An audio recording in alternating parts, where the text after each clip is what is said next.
I didn't know what to expect from Cronos the New Dawn when we were invited to a hands-on event by the Bloober team to try it out for the first time behind closed doors. But it became glaringly apparent as I sat down and played it for the first time that I was in for something special. It's a survival horror game, and from the 2 hours of gameplay I got to experience, it felt like Bloober at its finest, telling an interesting story with expressive visuals while offering those moments of terror and helplessness that very few games can replicate. Initially, when playing the game for the first time, I was instantly hit with the Resident Evil 2 remake vibes.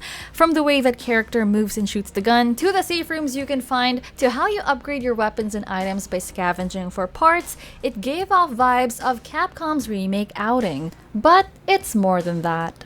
The game's biggest strength lies in its environment, not only in its visual appearance, but also in how the game utilizes the environment to tell a story about what happened and craft puzzles for players to discover.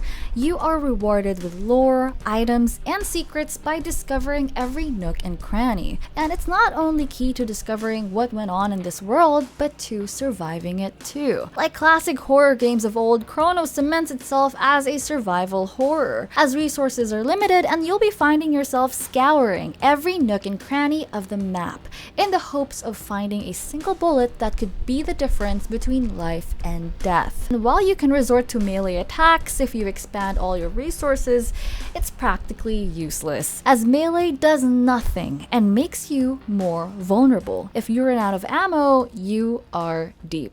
Simple as that. This creates a fear of inventory management where every bullet you use counts, and every single one you waste is even more heartbreaking. Sometimes you need to ask yourself if using the bullet is worth it, or if there are things like gas canisters hidden in the environment that you can use instead. It forces you to prepare ahead of time and rewards the paranoid who may have found that extra item that the speedrunner might have missed out on. Don't get complacent either. At one point, I had around 30 pieces of ammo and plenty of health, and I was feeling great. Now that cockiness made me move through areas without checking everything, and I soon found myself scavenging for items after coming across an unexpected horde. What differentiates this game though from other games is two unique features: merging and adapting. Enemies can merge with the bodies of their fallen comrades to gain new powers and become harder to kill. To counter this, you can burn the bodies of enemies or shoot them to stop them from merging before they become too painful to deal with.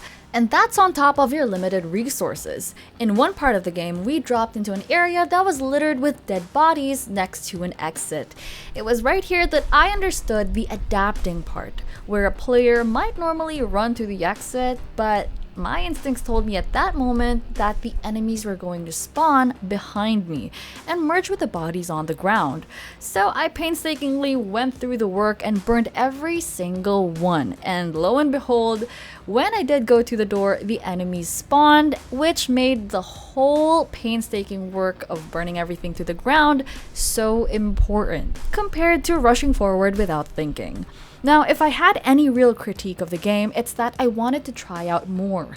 After overcoming the boss, there was a teaser of a mechanic involving time travel that was quickly cut off. It felt like there are a lot more secrets hiding beneath the surface, and I can't wait to explore more when the game launches in fall 2025. If you guys are excited for this nightmare-fueled game, let us know in the comments down below. Don't forget to hit like, subscribe, and hit that notification bell for more updates. Once again, it's been me, Elaine from Destructoid, and we'll see you guys in the next one.